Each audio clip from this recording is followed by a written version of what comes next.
আল্লাহ ফেরেশতাদেরকে বলে, আমার আসমান সাজিয়ে দে, আমার জান্নাত সব সাজায় দে।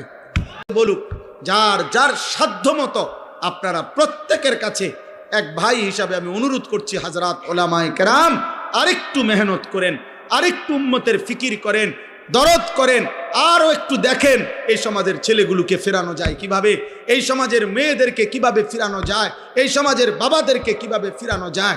একটা একটা আল্লাহর বান্দাকে গুনার থেকে যদি বাঁচাইতে পারেন, জাহান্নাম থেকে বাঁচাইতে পারেন, তওবা করে যদি কাউকে আল্লাহর দিকে ফিরায় আনতে পারেন, খোদার কসম নবী বলছে, আল্লাহর কোনো বান্দা যদি গুনাহ ছেড়ে তওবা করে আল্লাহর কাছে ফিরে আসে, খুশিতে মহান আল্লাহ ফেরেশতাদেরকে বলে, আমার আসমান সাজিয়ে দে, আমার জান্নাত সব সাজায় দে। ফেরেশতারা বলে, মাওলা কেন আসমান সাজাইলেন, কেন জান্নাত সাজাইলেন?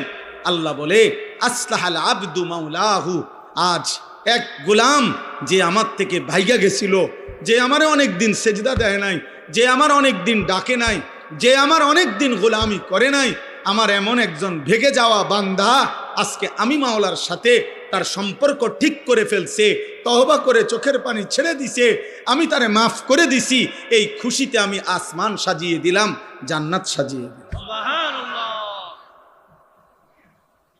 এজন্য ফিকির চাই, ফিকির চাই। সবাই চিনতে হবে জরুরি না, সবাই চিনতে হবে জরুরি না, সবাই সবার কাছে পরিচিত হইতে হবে জরুরি না, এটা মূল বিষয় না। মূল বিষয় হলো আল্লাহর দ্বীনের জন্য মেহনত করা, কলিজা ভরা ব্যথা নেওয়া। ফালা আল্লাকা বাখিউন নাফসাক, আমি আপনাদের কাছে অনুরোধ করলাম, আপনি ওই পরিমাণ মেহনত করবেন যে পরিমাণ মেহনত করলে আরশে আজিমের মালিক বলবে, বান্দা, আমার বান্দাদেরকে আমার দিকে ফিরাবার জন্য তুমি কি তোমার জান দিয়া ফেলবা? এই পরিমাণ বলবে।